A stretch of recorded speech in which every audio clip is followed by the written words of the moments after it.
ایک عورت رسول اللہ صلی اللہ علیہ وسلم کے پاس آئی اور اس نے کہا کہ اللہ کے نبی صلی اللہ علیہ وسلم مجھے مرگی کا دورہ پڑتا ہے تو اس سے میں برہنہ ہو جاتی ہوں. تو نبی صلی اللہ علیہ وسلم نے کہا میں تم پہ رقیہ تو کر دیتا ہوں لیکن میں تمہیں ایک بات بتاتا ہوں کہ 70,000 لوگ بغیر حساب کے جنت میں جائیں گے. ان میں سے ایک وہ ہے جو رقیہ نہیں کراتا، جو اللہ پہ بہت اعتقاد کرتا ہے رقیہ نہیں. تو اس عورت نے کہا کہ میں بھی ان میں سے ہونا چاہتی ہوں لیکن آپ میرے لیے دعا فرمائیے کہ میں برہنہ ہو جاتی ہوں وہ نہ ہو. یعنی اس عورت میں اتنی حیا تھی کہ اس کے باوجود بھی اسے فکر یہ تھی کہ میں برہنہ ہو جاتی ہوں.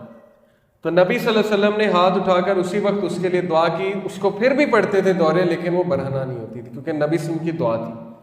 تو ضعیف الاعتقادی ایک بہت بڑی وجہ ہے ہمارے معاشرے میں.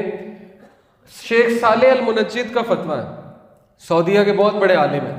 وہ کہتے ہیں کہ 90% کیسز میں 90% کیسز میں یہ ذہنی مرض ہوتا ہے، جادو نہیں ہوتا ہے، یہ آپ کے ذہن کا فطور ہے. کچھ لوگ کہتے ہیں نا سمجھتے ہیں جادو ہو گیا، وہم ہو جاتا ہے انہیں. تو وہم بھی بہت خطرناک چیز ہے، وہم بھی بہت خطرناک چیز ہے کہ مجھے نظر بد لگ گئی اور مجھ پہ کالا جادو ہو گیا. اور جتنی آپ یہ باتیں کریں گے اس خبیث کو زیادہ انرجی ملے گی. وہ تو زیادہ خوش ہوگا شیطان کہ دیکھو مجھ سے ڈر رہا ہے، میں نے ایک خواب کیا دکھایا مجھ سے ڈرنے لگ گیا. اس لیے اللہ سبحانہ و تعالیٰ قرآن مجید میں کہتے ہیں کہ شیطان کی جو چال ہے وہ مکڑی کے جالے سے بھی کمزور ہے نا یار. اس لیے اس سے ڈرنے کی کوئی ضرورت نہیں ہے. آپ بس وضو میں رہیں، اپنی حفاظت کریں، اپنی ذہنی نشو نما کریں، اپنے آپ کو ذہنی طور پہ مضبوط کریں.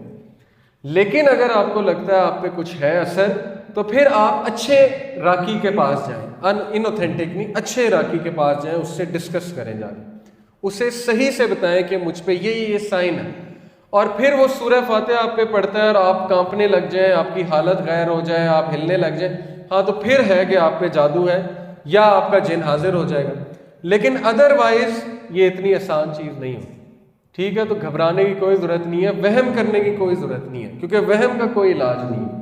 اللہ تعالیٰ پہ آپ یقین کریں، بھروسہ رکھیں کہ اللہ تعالیٰ آپ کی حفاظت کریں گے انشاءاللہ اور ان چیزوں سے آپ کو پروٹیکٹ کریں گے.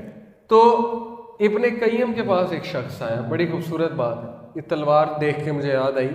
اس نے کہا کہ میں اعوذ باللہ بھی پڑھتا ہوں، میں اذکار بھی کرتا ہوں لیکن پھر بھی شیطان حاوی ہوتا ہے، پھر بھی شیطان حملے کرتا ہے، تو میں کیا کروں؟ تو انہوں نے کہا کہ اگر میں ایک چھوٹے سے بچے کو تلوار دے دوں تو وہ بچہ تلوار سے کتنا نقصان پہنچا لے گا، کیا کرے گا؟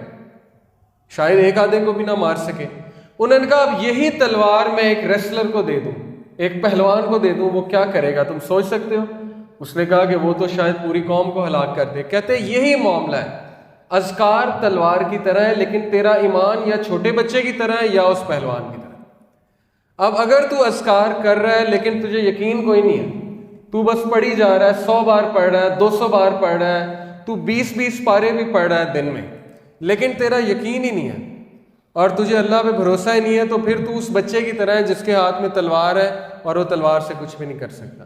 لیکن اگر تیرا یقین پختہ ہے، اگر تیرا یہ ایمان ہے کہ اعوذ باللہ پڑھوں گا واقعی ہی اللہ کی پناہ میں آؤں گا، تو پھر تو دیکھ کہ تو وہ پہلوان بن جائے گا جس کے ہاتھ میں وہ تلوار ہے. تو یہ چیز بھی بڑی ضروری ہے. اذکار کرتے ہوئے فل توجہ کے ساتھ کیا کریں، قرآن پڑھتے ہوئے توجہ کے ساتھ، پھر فائدہ ہوگا. ادروائز وہ پھر ایک رسم بن جائے گی.